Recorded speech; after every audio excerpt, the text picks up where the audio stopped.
Just while we're hot and bothered, guys, do not scroll away. Leave a like, leave a subscribe. I don't know what the things are gonna. I'm just fucking pointing pointless. All right, guys. But check out Plunder World because we spoke Northwoods, we spoke Kennedy, we spoke. What else did we speak, bro? Hit him, bro. Hit him. Hit him. Hit him. Well, I'm all about inspiring people. So if you're looking for just boots on the ground inspiration to grow by hops, not leaps, then pay attention. I'm full of advice. You can reach me anywhere, and I will try my best to inspire you because that's my goal. Boom. Oh yeah. That's fucking awesome. Yeah, that was awesome. Kiss. Keep it simple, stupid. I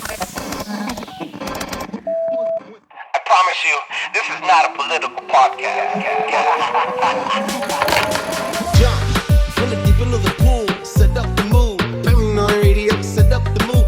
Paranoid radio, set up the mood. Paranoid radio, set up the mood. Set up the mood. Set up the mood.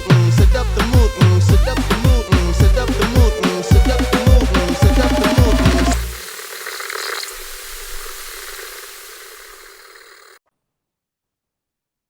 Test. Okay. Go ahead. Test. All right. So once there was a man who bought a bicycle, and then that bicycle fell apart because he bought it at Walmart.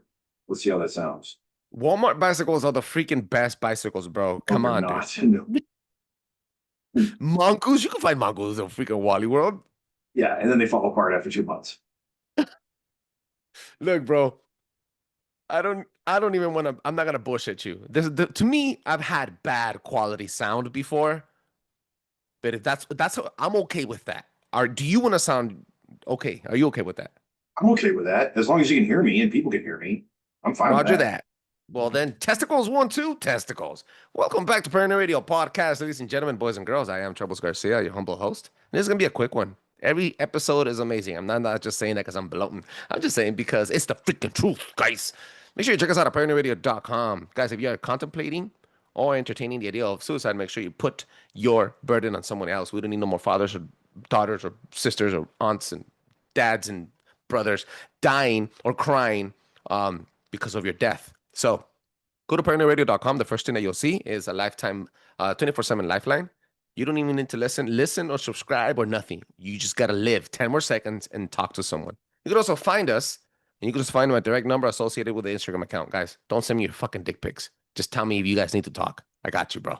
Second, make sure you check out Cryptid Warfare Operations. Drewski is running a muck with these entities out there. He's hunted the hunter, and he could give you the tools that you need to kill Bigfoot. I'm not saying you want to kill Bigfoot. I'm just saying in case he's killing your chickens, you want to get that fool back. And then live parasitic free with Ala Christine. Ala Christine is an amazing person. She's going to give you the tools to live parasitic free and make kids healthy again. And check out Flavors of the Forest, Nelson and Matt. Who can I forget these guys? You got to season your meat before you eat. And also make sure you check out the best card conspiracy collection in the freaking game, Plunder fucking World. Make sure you check him out. And guys, that's it. I don't want to keep promoting. Check us out at paranoid.com and drop a 5-star rating up a podcast and a Spotify that allows other people to enjoy the show as much as I enjoy making it. Let's jump in from the deep in the pool and set the freaking mood. Please give a warm welcome to my special guest. It is James from Plunder World. What's up, James? Hey, I'm doing just fine. Thanks for having me on again. I had a blast last time, and I always like talking to new people. I mean, we're separated by 2 hours, but it feels like you're next door. I like it. Your audio fucking stinks, but I like you, so it's all good. It's the only thing that stinks. I just took a shower. I feel great. I haven't, bro. I'm gonna tell you something right now. This is my second episode today. I went to work for 8 hours, came back, recorded, and then got some more water and came back and recorded with you. So we are on non-stop and sticky butt. People might call that sweat balls. That sounds like a great band name. The sweat balls. I'm a designer. I'm not an audio guy, so forgive me. My boy Rico from Talking Roosters podcast says he always comes on the show with bad audio, but he comes on the show dressed as an emoji, and he is the only Mexican Canadian gay Jew that I know.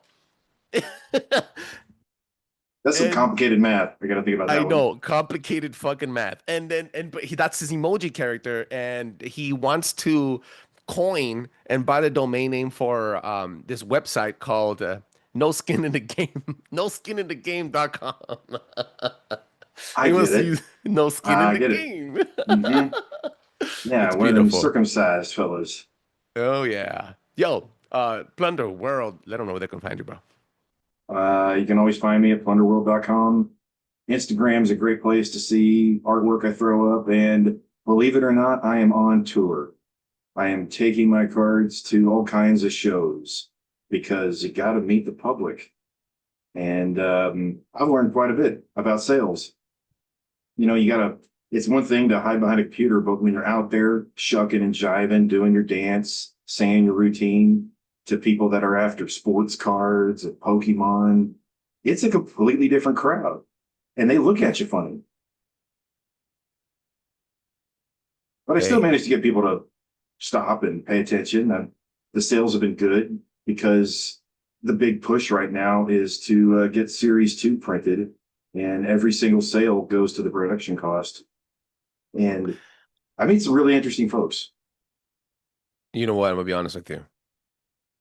That's the hard work that's gonna make you blow up. Same thing with the podcast game. As first of all, second of all, I mean, let me go back real quick. There's never been a most important time of our life in this generation to speak about conspiracy theories than right now. So for you to do this, you're really ahead of the curve and prime timing. And then second, even for me, bro, I'm a brown podcaster that likes conspiracies, okay? Ex-meth head, ex-alcoholic, right? With a beaner accent. Okay, bro? Like people, I look like a fucking cholo. You see what I'm saying here, right? It's Yeah, but you not fit into Houston just fine. in LA too. I mean, I get it, but it's not about the fitting in. I want to be the most impactful podcaster in the freaking planet. And I'm on my way there, but god damn it, I have to put in triple the work than people that have been associated or networked better, So it's just what it is. Yeah, man. Well, you got to work hard, and that's the secret sauce. All those nights you spend by yourself, tweaking a camera, researching a new program. Those silent hours nobody ever sees, but those are the silent hours that turn you into somebody that's buried your demons and inspired others to say hi and reach out and gain the confidence to put their face on camera. It's those silent moments you spend with your family instead of with the boys. It's the person you are when nobody is looking is who you really are. And if we're able to share that, then you're getting somewhere. It doesn't have to be like earth shattering. A victory is a victory. Doesn't matter who it's with. 100%. I use the show now that I'm sober to keep myself accountable and see my transformation from the inside out. The more I record as I survive every single day without using or drinking. And it's not hard. It's not easy. I mean, I'm sorry. And I've put that post out about talking about what is it? What are you doing? Forget about it. What are you doing when no one's watching, when no one's listening, when no one's reciprocating your energy, when no one's watching? What are you doing?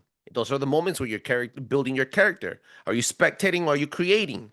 And are you building something or are you just breaking everything down? So destroying yourself and everybody around you. It's very But important. when you get into this dark news, I mean, I don't call it conspiracy anymore. It's just a buzzword. It's sensational. It gets people interested right out of the gate. But truth is it's squishy because truth is monopolized nowadays for people that want to control a narrative or steer a certain part of the population. And it's in those moments where people reach for their addictions because they're too scared to deal with that information. So you got two examples. You can hear some sensational news and you can sit around with your boys and get ripped up and say, yo, did you hear about this? Oh yeah. Oh, okay. That doesn't get you anywhere. All it does is it turns into a competition of who the smartest person in the room is. But what are you going to do with that information? Just 5 years ago, I'm sure we all had experiences where we're talking to people about businesses shutting down, what they want to put in our bodies. And everybody had a choice to make on their own in private, and nobody was looking. And what did they do? Did they use the information, or were they trying to be the smartest person in the room, but in reality they cracked and they succumbed and they took it? That's what we're talking about. That's what we're talking about when it comes to information. That's when it comes to sharing information. It's not enough to know something. And plus, look, we're Americans, and as Americans, we need our information packaged in a form that is, it's not as doom and gloom as going to a fire and brimstone preacher. You know, we want it sold to us. Let's be honest, whether it's in a TV show, a movie, you know, or even a set of cards. You know, that's what we do. And it shouldn't be depressing. It shouldn't be sad, because we can't change it. But awareness, and a fun way of awareness, I think, is the best way to reach this generation. Boom. We have all the tools, so take advantage of them. Take advantage of it. In us as creators and almost as gatekeepers should open the floods of those gates, or the gates of those floods. You know what I'm trying to say, guys? Yeah. You can't, it doesn't matter. And I'm gonna freaking put this out because something just happened privately, and people that listen to the show that know, in private chats, they're gonna know what I'm about to say. It doesn't matter who you have on your show. Doesn't matter when you started your show. It doesn't matter who does it last or who does it first. It matters who does it best. So the point of you having someone on the show is to get other people to get that person on the show, so that the message can be spread, not so you can be king and gatekeep. It's retarded that people that do that. That just happens. It happens all the time. It happens with podcasters all the freaking time. In the same community, in some of my closest alliances have done that to me.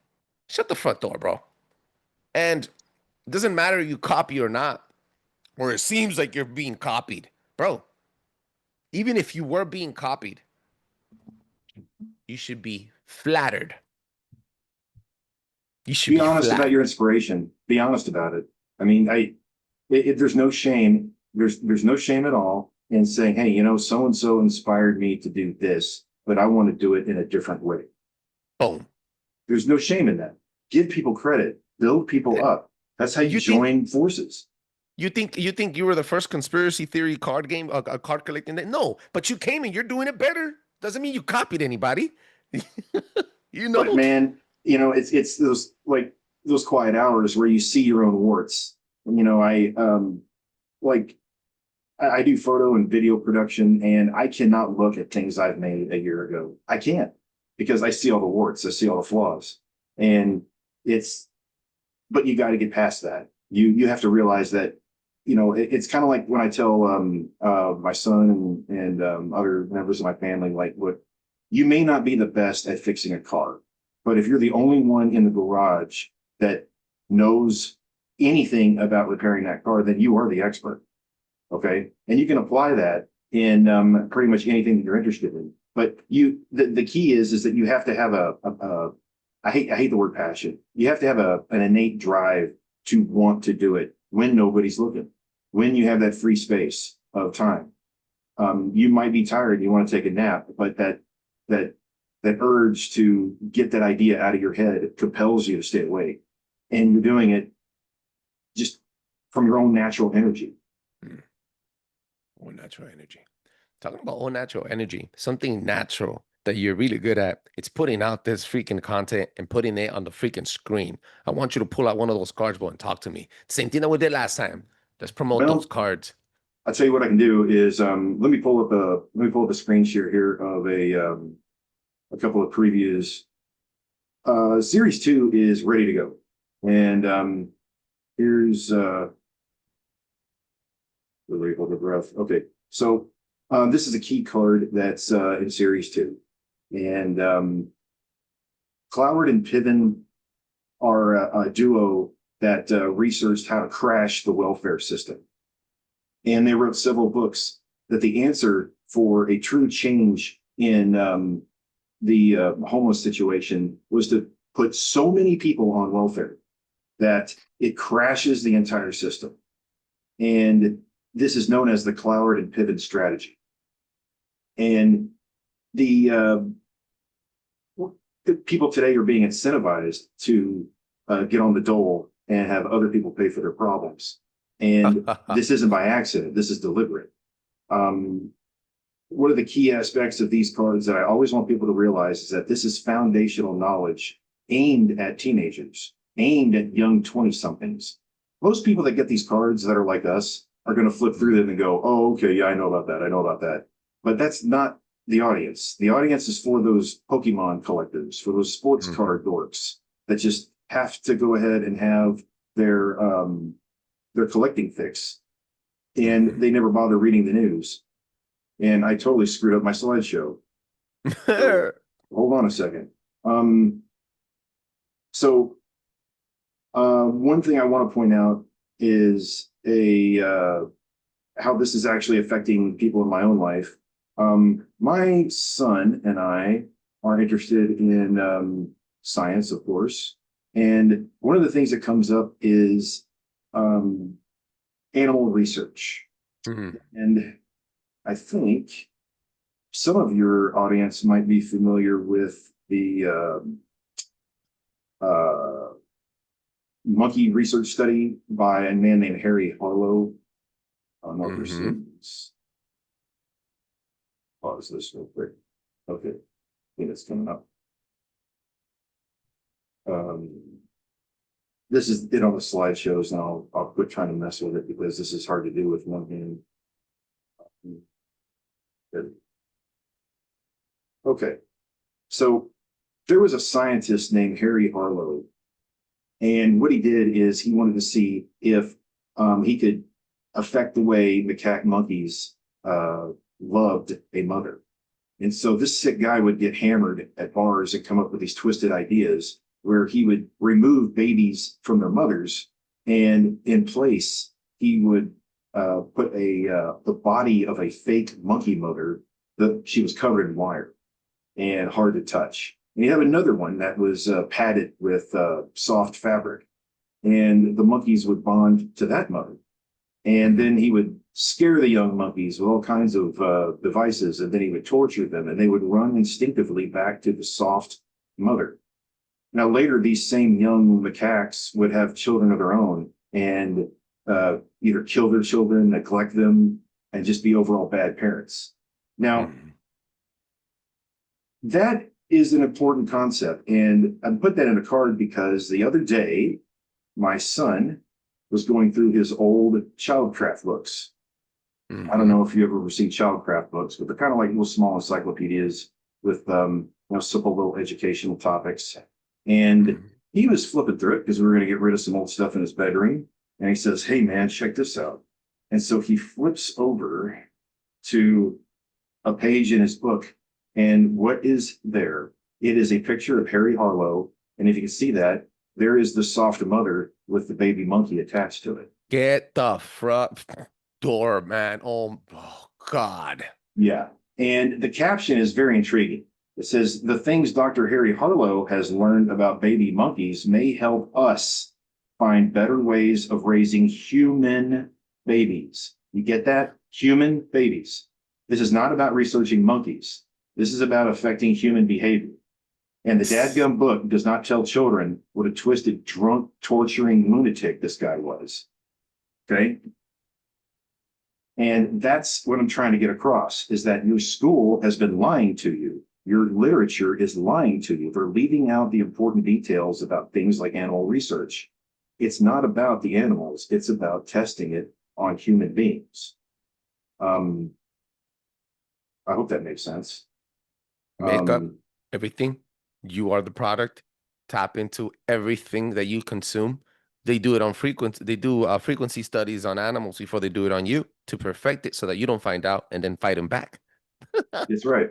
And so that actually, every series has got like 9 ultra rare cards. And in series 2, all the ultra rare cards are going to be about behavioral studies and psychological experiments that have been performed on the American public. And that to me, like I said earlier, is foundation. That is what people need to that is what people need to understand when it comes to this level of research. A couple of years ago, Facebook did that experiment where they flooded their Facebook pages with negative stories, and they were able to track who was sharing these stories, and they could determine that the stories that were shared by these folks were actually influencing others. And so it creates this sort of victim mentality. And one of the ultra rare cards explores that concept. Now I do all the artwork. I'm mainly most of my stuff is either photography I've done myself or a bunch of collage work. But I'm some of these subjects, I don't know if I feel comfortable showing to you because series 2 is going to make some people really upset because we're crossing into some dangerous territory. We are here to fuck shit up. Yeah, that's the game.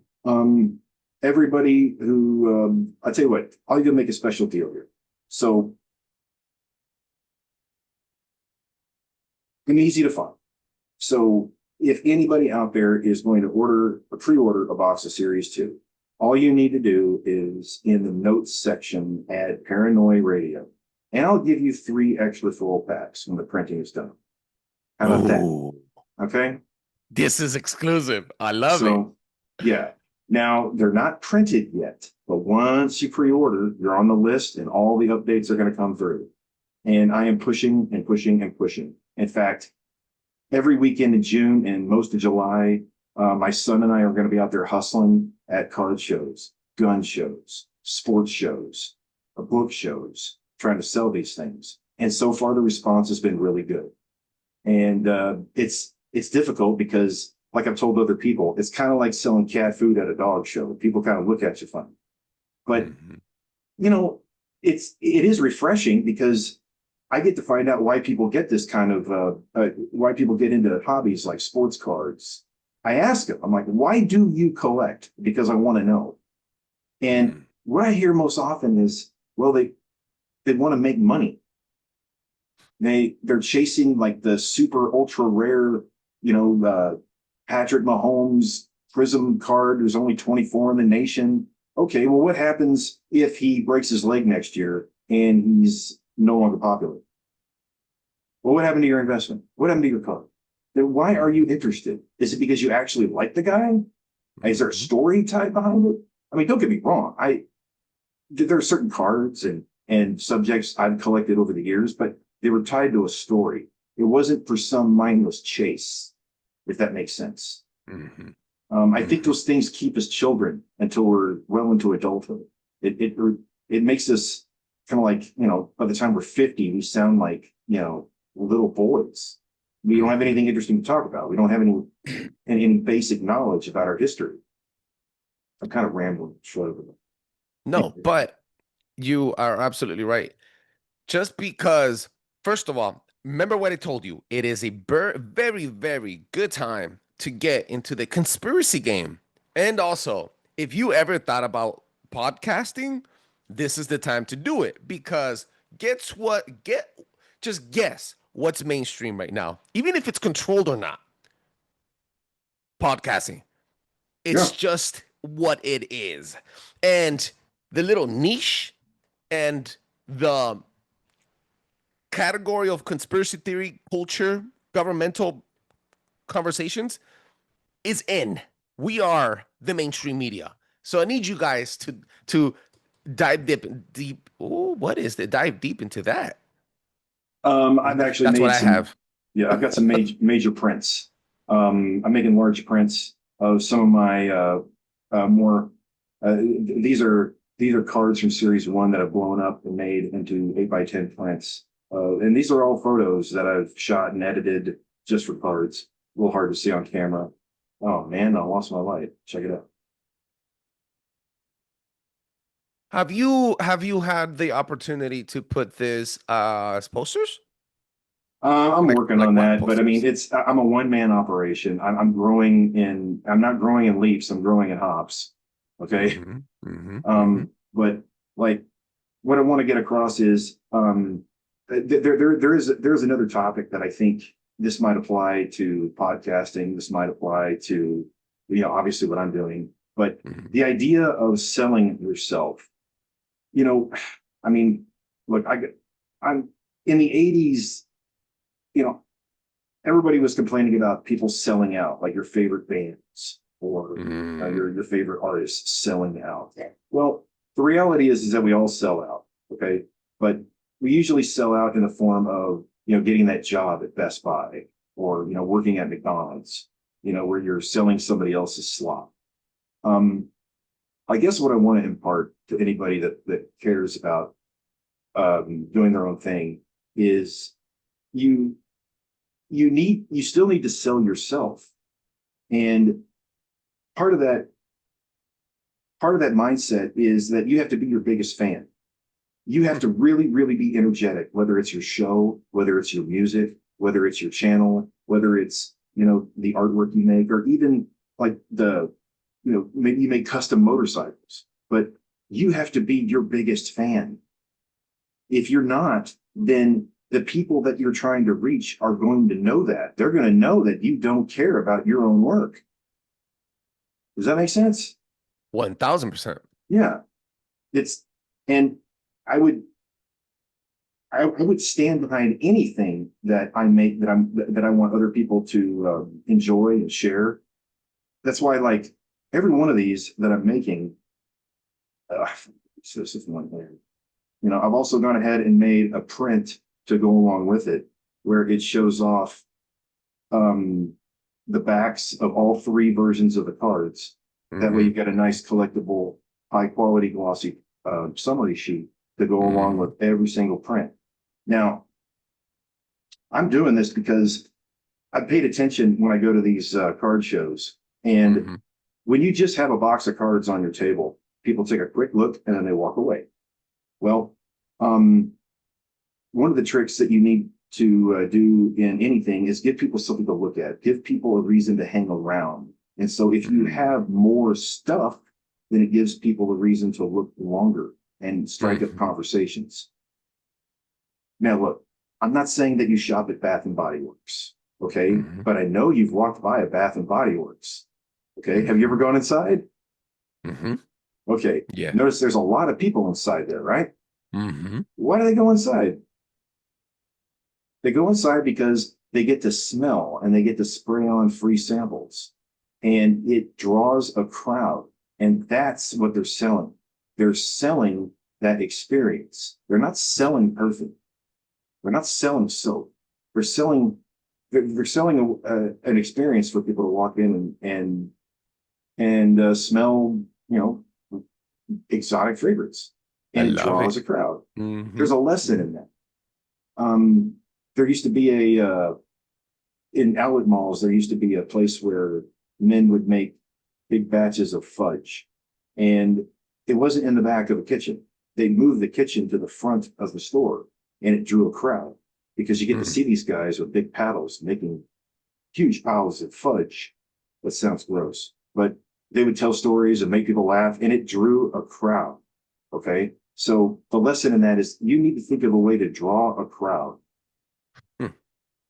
When I go take photo and video for a client, my best advertisement is when I'm out there actually doing it. People approach me. They ask for my card. I can advertise on the internet. I can do all kinds of attempts at advertising, and I don't get any response. But if I'm out there in the world showing off what I do, that's my biggest advertisement. And I think that's true with everybody. Does that make sense? Woo! You dropping bombs, dog. I am glad we didn't postpone the episode, regardless of how fucked up your sound is. Sorry. Just fucking teasing you, bro. I will give people a little bit of a secret, though. Okay. So one of the things I also like to do is I go to antique malls and I go to all kinds of weird used resale shops, and I look for old rolls of 8mm film or even film slides. And so this particular image is going to be in series 2, and it's all about the Panopticon. Would you believe me if I told you? Would you believe me if I told you that this was on somebody's old slide 35 millimeter print that they just abandoned in a resale shop? No. Yeah, that's what I wouldn't. said. I'm like, well, thank you very much. I'll take that. I mean, What is the Panopticon? well, the First of all. Panopticon is a concept by a man named Jeremy Bentham. And he came up with the idea of the perfect prison. And you've probably seen it expressed in movies and TV shows, but it's a simple design where you have a giant, huge guard tower in the middle of a bunch of circular prison cells. Mhm. And you make the top of the guard tower tall enough to where nobody can actually see the top of the guard tower. Mhm. Now, what this does is it creates a psychological effect where the prisoners always feel like they're being watched. And so they behave accordingly. They don't violate rules. And they even police each other for fear of being seen by the invisible guard. Mm. Now, there have been actual Panopticon prisons built. I believe there was one in New Jersey, I think, that was reopened to take in COVID patients for quarantine. But there have been actual Panopticon prisons built. And it's a terrifying concept, especially if you put it in context of the digital age, where everything's being watched, recorded, spied on.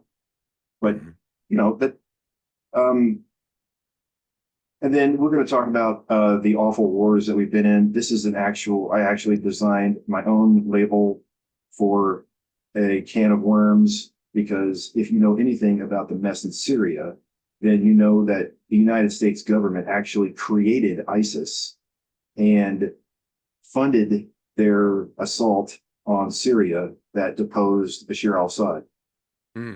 It's a can of worms, and it's our fault. We did it. So I don't have to explain the humor behind it. But these are all photos. These are all concepts that I'm designing, and it's really boring and tiring of me to go and have to explain every one of them. But I have a question for you. Yeah. Maybe you already have a card for this. I know you know about Project Northwoods, right? yeah, that was the very first card I ever made for Series 1. Okay. Did you Mhm. mention the snakes in a plane?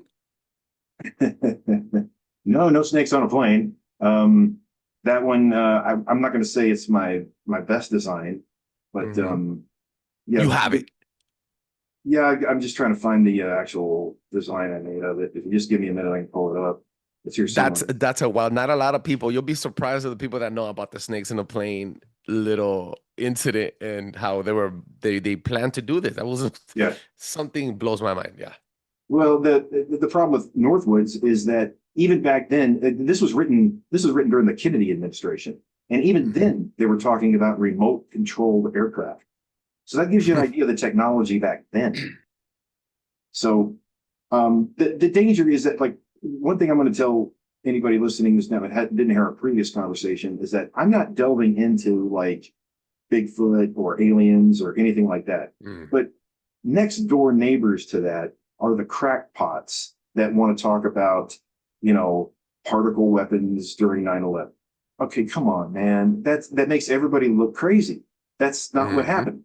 And everybody's so focused on details of how something happened, or whether it was real, when they don't really focus on why it happened or who made it happen.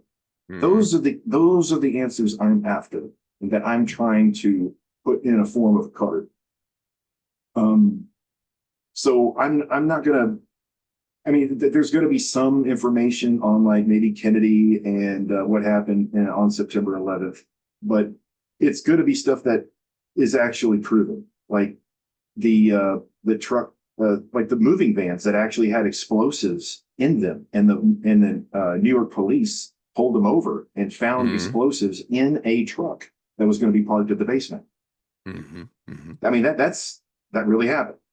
Forget whether or not the plane hit the Pentagon.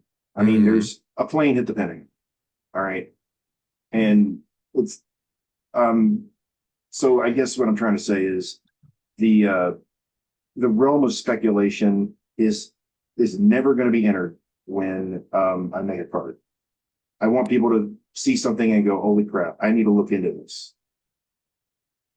I like the fact that you said that because people run wild in this type of town. Believe me, we're paranoid over here. And I get it. Everything is, I like to say, everything is a conspiracy. And again, just living simulation is a conspiracy. And I'm a God-fearing man. And I know there's a creator. And I know his name is Jesus. But even him letting me run around this world, simulating my life, is a fucking simulation. You know, I'm just saying, guys, everything's a conspiracy theory. Within all that mess in the cloud, we like to focus on the wow factor. We like to focus on direct energy weapons, self demolition. Look how the plane never hit. It was a hologram and Project Bluebeam. Wait, shut the front door. Even let's just say that what's it called? Holograms exist. Star Wars stuff, right? Let's just say. Don't focus on what type of energy or weapon that is. Focus on when did they start building it? Why did they build it? You see what I'm saying? Based on tangible, historical, findable resources and literature. That's what I like to say. That's why we always say hashtag look it up. The root of that is go look it up and don't just look at the lasers coming from the sky and burning and starting fires in California.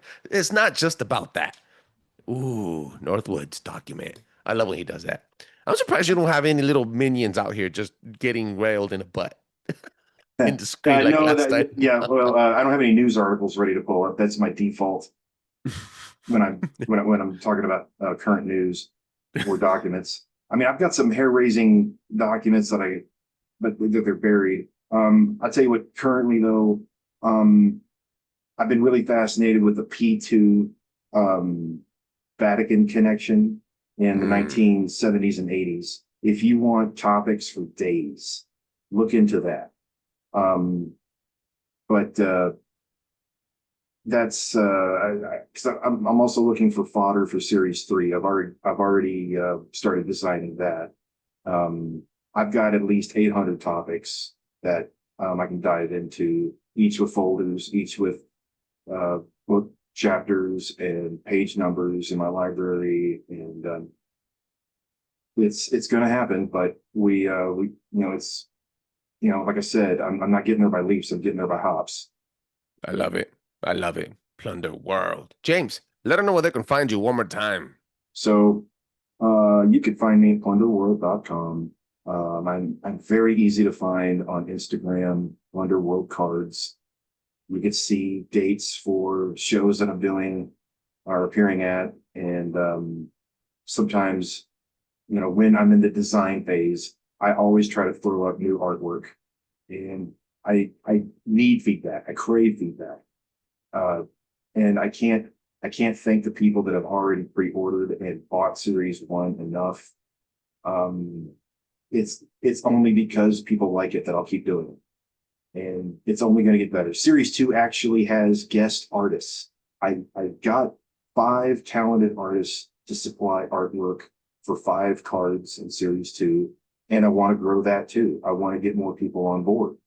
I think it's a great way to collaborate and just see what comes out of other people's heads. Mm-hmm. I love it. Make sure you check them out. Can I use the name Plunder World 2 for the name of this episode? Do whatever you want. It's your show. Yeah, but it's your name. I just want to make sure that we're okay with that to promote the show and promote the cards. But most importantly, guys, promote the information. Don't sleep on this. Guys, don't sleep on it. Shout outs to Tamara T, Level Playing Poem. She has your thing, your Series 1 in a freaking book, and she was showing me last year. She put it on the camera, and she's like, "Yo, I am collecting all of it. So if you have," she's looking for the rare ones, and then she goes, "If you have the other colors, I need them right now." So I'm like, "All right, bro, like." He hits somebody. There's a home run there. I could only imagine who else is doing it. So mad love. mad respect for what you do. Bro, not only because you shit grace and you spend your time here today, but also because you're on a freaking mission, and I respect the hard work. You got heart. Mad love and respect again. Make sure you check him out, Plunder World on Instagram, plunderworld.com. He's going to be in the description of the show. Check us out at PARANOI RADIO.com. Drop a 5-star review on Apple Podcasts and on Spotify, because that allows other people to enjoy the show as much as I enjoy making it. Peace.